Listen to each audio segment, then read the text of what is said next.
Hello. As students are working on Swift Assess, we need to monitor how many students have submitted the exam, how many students are absent, and if any student has a pending exam, how can we help her? So you will log on the cluster or the ACU for your school, log in as admin, and sign in with your credentials. Any teacher in the school who has the ACU for their school will be able to log in as admin and monitor students' progress. Now, before the exam, on the day of the exam, if you want to check if the exam has already been assigned, what time does it start, you can start by checking the available exams or available assessments. As you can see, there are two for grade 12. One is the use of English and the other is the reading skills. The assessment start date and assessment end date is also available. And you can choose action to download Examine or update cache just as a refreshment, but it is automatically done by the system.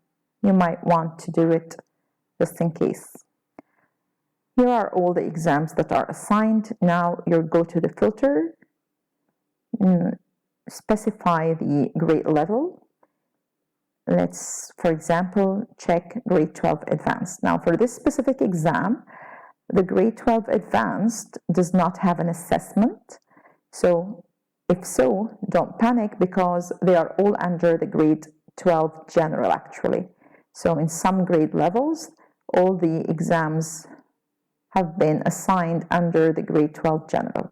So you go to grade 12 general, specify the subject, and here are the assigned exam. As you can see, these are the number of the examinees that are assigned for this exam, which include both general and advanced in my school. Click on the number. It will give you all the examinees. Now I don't want to view all of them. I want my specific class.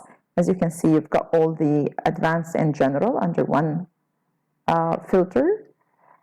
Let's click on the advanced, for example, and start checking if you want to filter by examinee. So if a student have contacted you and she has a problem, you might want to just filter by her name and check what problem she has got.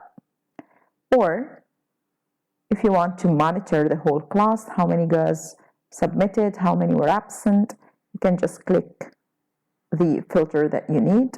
That will be the absent students for this first exam. And you can then export to Excel.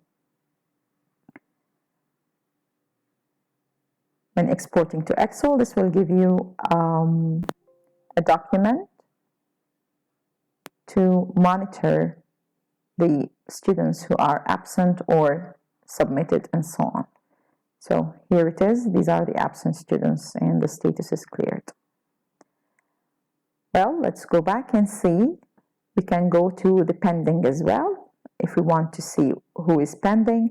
Now, pending might mean the student's still working, or if the student has a problem and communicated with you, then you'll need to choose action and change device for that student. But don't do this except when a student has reported that there is a problem with their exam, they can't proceed. In that case, you will ask the student to log in. We'll ask the student to log out and preferably restart the computer.